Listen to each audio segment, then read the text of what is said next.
शाम की रोशनी आसमान पर सुर्खी बखेर रही थी। डेली की गलियों में एक फकीर पुराने कपड़ों में लिपटा, नंगे पांव, तस्बीह घुमाते आहिस्ता आहिस्ता कदम रख रहा था। इसका नाम साबिर था।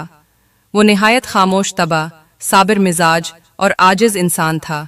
लोग उसे दीवाना कहकर बुलाते, मगर शहर के चंद बुजुर्ग जानते थे कि वो अल्लाह का खास बंदा है। साबिर कभी किसी से कुछ नहीं मांगता था। जो कोई देता वो अल्लाह का शुक्र अदा करता, और अगर कोई झड़क देता तो वो मुस्कुराकर आगे बढ़ जाता। इसकी आंखों में एक अजीब सी रोशनी थी, जैसे किसी बातनी राज का इल्म रखता हो। एक दिन बादशाह सुल्तान नासिरुद्दीन ने शाही महल के सामने एक ख्वाब देखा। ख्वाब में एक बुजुर्ग नूरानी चेहरे के साथ आए और कहा, 3 दिन के लिए अपना तख्त एक फकीरी दिल वाले शख्स को दे दो, वरना तख्त हमेशा के लिए छिन जाएगा। सुल्तान की आंख खुल गई। वो पसीने में भीगा हुआ था। दरबारियों को बुलाया गया, ख्वाब का तस्करा किया गया, नजूमियों और उलमा को बुलाया गया। सब ने एक ही बात कही, ये अल्लाह का हुक्म है, इसमें मसलहत है, और नाफरमानी की सूरत में बादशाहत हाथ से जा सकती है। बादशाह ने 3 दिन का बादशाह चुनने के लिए शहर में तलाश शुरू करवाई। शर्त थी कि वो शख्स दुनियावी लालच से पाक, सच्चा और साबिर हो। बादशाह की नजर अचानक महल के दरवाजे के करीब बैठे फकीर साबिर पर पड़ी। दरबारियों ने हंसते हुए कहा, ये दीवाना सा फकीर? बादशाह ने हाथ उठाकर खामोशी इख्तियार की और कहा, ये वही है, मैंने ख्वाब में इसी चेहरे को देखा है। अगले दिन महल की फजा बदल गई। खादिम, वजीर, सिपाही सब हैरान थे। फकीर साबिर को शाही लिबास पहनाया गया, तख्त पर बिठाया गया, मगर वो वैसा ही रहा, आजिज, खामोश और खुदा के जिक्र में गुम। पहला दिन साबिर ने महल में मौजूद गुरबा के लिए खाने का हुक्म दिया। दूसरे दिन तमाम कैदियों को सना और मजलूमों को इंसाफ दिया। तीसरे दिन इसने बादशाह के खजाने से यतीमों और बेवाओं के लिए इमदाद जारी करवाई। वो ना तो शाही बिस्तर पर सोया, न सोने के बर्तनों में खाना खाया। सारा वक्त वुजू, नमाज और खिदमत खल्क में गुजारता रहा। महल के दरो दीवार आज कुछ मुख्तलिफ थे। वही महल, वही खादिम, वही तख्त, मगर आज उस पर बैठा था वो शख्स जिसने कभी महल का ख्वाब भी ना देखा था, फकीर साबिर। साबिर शाही तख्त पर बैठा, जैसे बैठना भी नहीं जानता हो। वो सादा लिबास में मलबूस था। अगरचे खादिमों ने उसे कीमती लिबास पहनने पर मजबूर किया, लेकिन उसने सादा सा करता और कम ख्वाब की चादर ओढ़ ली। पाँव में न जूता न चप्पल, जैसे बादशाहत भी उसकी खाकसारी के सामने शर्मिंदा हो गई हो। दरबारियों के चेहरे पर हैरत, कुछ के दिलों में तंज, कुछ के दिल में खौफ, और कुछ महज तमाशा देखने आए थे। वजीर खास आगे बढ़ा, बोला, आली जाह, हुजूर बादशाह सलामत, दरबार की कार्रवाई शुरू की जाए। साबिर ने निगाह उठाकर सिर्फ इतना कहा, मुझे आली जाह ना कहो, मैं कल भी वही था, आज भी वही हूं, बस ये अल्लाह का इम्तिहान है। वजीर हैरान रह गया। उसने अपनी पूरी जिंदगी में ऐसा फकीर दिल बादशाह ना देखा था। साबिर ने सबसे पहला हुक्म ये दिया, उन मजलूमों को लाया जाए जो कई सालों से इंसाफ के इंतजार में हैं। पहला मुकदमा एक बेवा औरत का था जिसकी जमीन जमींदार ने छीन ली थी। उस औरत ने रोते हुए कहा, पिछले बादशाह के सामने कई बार गिड़गिड़ाई, मगर दरबारियों ने मेरी बात ना सुनी। साबिर ने नहायत सुकून से जमीन के कागजात मंगवाए, दरबारियों से सवालात किए और चंद लम्हों में फैसला सुना दिया। जमीन बेवा को वापस की जाए और उस जमींदार से 10 किना जुर्माना लेकर बेतुल माल में जमा कराया जाए। महल में सन्नाटा छा गया। कई दरबारी एक दूसरे को देखने लगे। उन्हें अंदाजा हो गया था कि ये फकीर बादशाह है, मगर सिर्फ नाम का नहीं, किरदार का भी। दूसरे दिन साबिर ने दरबार ना लगाया। सुबह फजर के बाद महल के खजांची को बुलाया और पूछा, ये सोना, चांदी, हीरे कहाँ खर्च होते हैं? खजांची बोला, आलीजा, जश्न, मोहल्लात, शिकार और शाही मेहमानों पर। साबिर ने आह भरी। उसने कहा, आज से ये माल उनका है जिनके पेट में रोटी नहीं, जिनके जिस्म पर कपड़ा नहीं, जिनके सरों पर छत नहीं। इसी दिन शहर भर में ऐलान करवा दिया गया कि जो गरीब, बीमार, बेवा या यतीम है, महल आए, उसे मदद दी जाएगी। बैतुल माल खोला गया। लोग जोक दर जोक आए। कोई आंख अश्कबार थी, कोई हाथ उठाकर दुआ दे रहा था। जब साबिर ये सब कर रहा था, महल के अंदर कुछ दरबारियों के दिल में हसद की आग जल रही थी। वजीर खजाना जो खुद नाजायज माल खाता था, गुस्से से बोला, अगर ये फकीर 3 दिन और रहा तो हमारा सारा निजाम बदल जाएगा। एक खुफिया साजिश तैयार होने लगी। साबिर को जहर देने की बातें हुई। कुछ ने बादशाह नासिरुद्दीन से कहा, हुजूर, वो महल को मस्जिद बना देगा और खजाने को खैरात। मगर नासिरुद्दीन अब बदल चुका था। वो रोज खुफिया तरीके से साबिर को देखता और हैरत से कहता, मुझे ये जानने की जरूरत थी कि बादशाहत कैसे संभाली जाती है। साबिर मुझे सिखा रहा है। रात के वक्त साबिर दरबार के बजाय तन्हाई में बैठा अल्लाह से राजो नियाज कर रहा था। इसकी दुआ बहुत सादा थी। या अल्लाह, तो जानता है मैं तख्त का तलबगार नहीं। अगर तूने ये आजमाइश दी है तो मुझे साबित कदम रख, मेरे दिल में दुनिया ना आने देना। ऐन उसी वक्त एक ख्वाजा सरा महल में दाखिल हुआ। इसने साबिर को सजदा किया और कहा, बादशाह सलामत, आपके 3 दिन पूरे हो चुके हैं। कल तख्त फिर सुल्तान नासिरुद्दीन को लुटाया जाएगा। साबिर ने मुस्कुरा कर कहा, अल्हम्दुलिल्लाह, मेरे रब ने मुझे इज्जत दी और अब मैं इज्जत से वापस जा रहा हूँ। अगले दिन साबिर ने शाही लिबास उतारा, ताज को चूम कर वापस तख्त पर रखा और खामोशी से महल से निकल गया।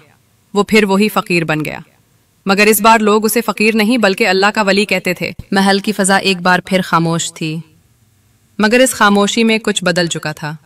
तख्त पर फिर सुल्तान नासिरुद्दीन बैठा था, मगर उसकी आंखों में वो गुरूर न था जो पहले था। उसके चेहरे पर वकार जरूर था, मगर दिल आजिज हो चुका था। वो 3 दिन उसने छुपकर साबिर को देखा था। कभी फकीर के हुक्म पर दरवाजे पर बैठी बेवा औरत को, कभी महल में आकर रुते यतीम बच्चों को, और कभी उसके सजदों में गुम रातों को। अब वो अपने दिल से मुखातिब था।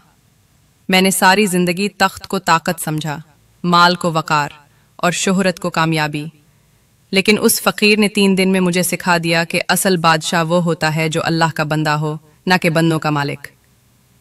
नासिरुद्दीन ने आईने में खुद को देखा, मगर अब उसका अक्स भी शर्मिंदा था। दिल की गहराइयों में साबिर के अल्फाज गूंज रहे थे, बादशाह वही है जो रैयत के दिलों पर हुकूमत करे, ना कि सिर्फ ताज के नीचे बैठकर हुक्म दे। उस रात नासिरुद्दीन ने तन्हाई में नमाज अदा की। पहली बार उसने दिल से सजदा किया।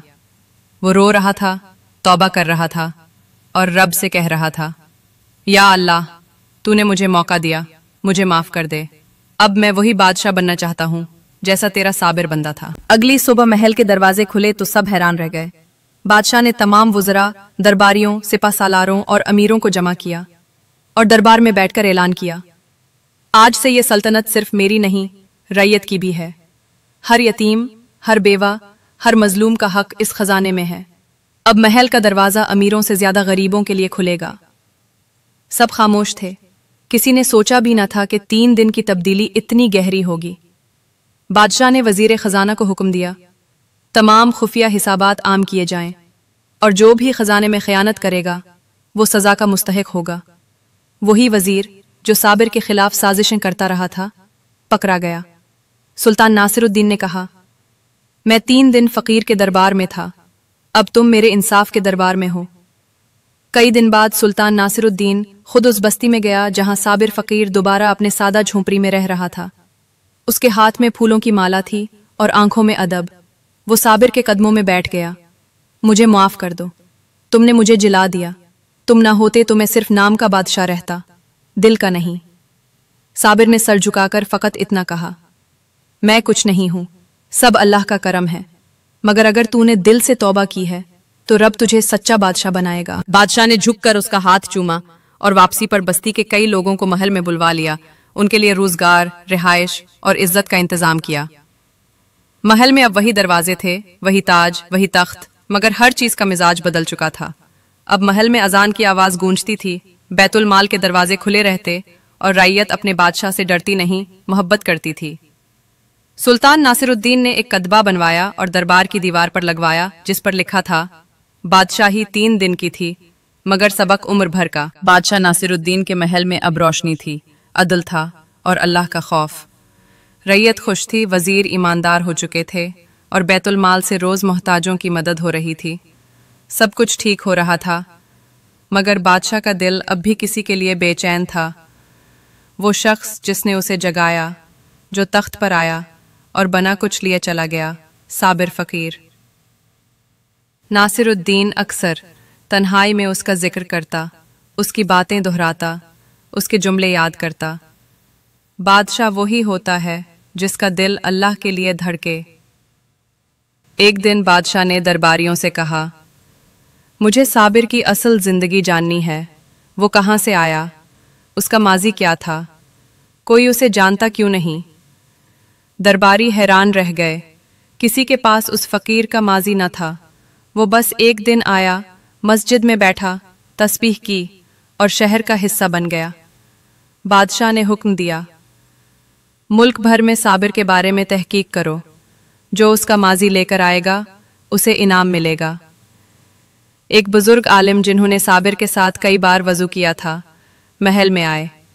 वो आहिस्ता बोले, साबिर यहाँ आया नहीं था, वापस आया था। बादशाह चूक गया। वापस क्या मतलब? बुजुर्ग ने कहा, कई बरस पहले एक बड़े आलम का बेटा जो इल्म, फहम और दीन की गहराई में आगे था, अचानक दुनिया से कट गया। उसका नाम साबिरुद्दीन था। वो अपने बाप से नाराज होकर घर छोड़ गया था, क्योंकि उसने कहा था, अगर बादशाह जालिम हो तो आलिम चुप नहीं बैठ सकता। बादशाह की आंखों में हैरत की लहर दौड़ गई। तो क्या वो शहजादा, वो आलिम, वही फकीर साबिर था? बुजुर्ग ने सर हिलाया। जी हाँ, उसने दुनिया को छोड़कर अल्लाह का रास्ता इख्तियार किया। कई साल गारों, सहराओं, मस्जिदों में गुजारे।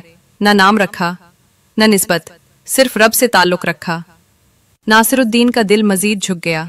वो अब उस फकीर के सामने भी छोटा महसूस करने लगा, जो खुद बादशाह का बेटा था, मगर सब छोड़कर रब का फकीर बन गया। बादशाह खुद उस बस्ती में गया जहां साबिर अब भी वही सादा जिंदगी गुजार रहा था।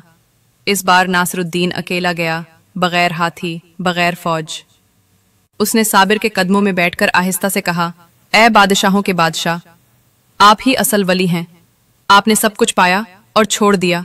मुझे बताइए, अब आपकी खिदमत कैसे करूं? साबिर ने निहायत खामोशी से जवाब दिया, बस रब को ना भूलो, और जब कभी दिल में तख्त की चमक उतरे तो मस्जिद में आकर सजदा कर लेना, वही असल तख्त है। चंद दिन बाद साबिर ने मस्जिद में बैठे चंद बच्चों को कुरान की तिलावत सिखाते हुए कहा, अगर दुनिया तुम्हें इज्जत दे तो शुक्र करो, अगर ना दे तो सब्र करो, क्योंकि असल इज्जत वो है जो रब के हां है, ना कि तख्त पर। उसके चंद ही दिन बाद एक सुबह लोग देखते हैं कि साबिर की मस्जिद के बाहर खामोशी छाई हुई है। वो जिस चटाई पर सोता था, वहीं पर एक सुकून भरी नींद में उसकी आंखें बंद थीं और हाथ में तस्बीह अब भी हरकत कर रही थी। लोग रो रहे थे, पूरा शहर बंद था। बादशाह नासिरुद्दीन ने खुद जनाजा पढ़ाया और उसे शाही कब्रिस्तान में दफन न किया, बल्कि उसी मस्जिद के पीछे मट्टी में, जैसा साबिर चाहता था। कब्र पर सिर्फ ये लिखवाया गया, ये वो शख्स था जिसने बादशाही को 3 दिन जिया और फकीरी को हमेशा के लिए अपना लिया।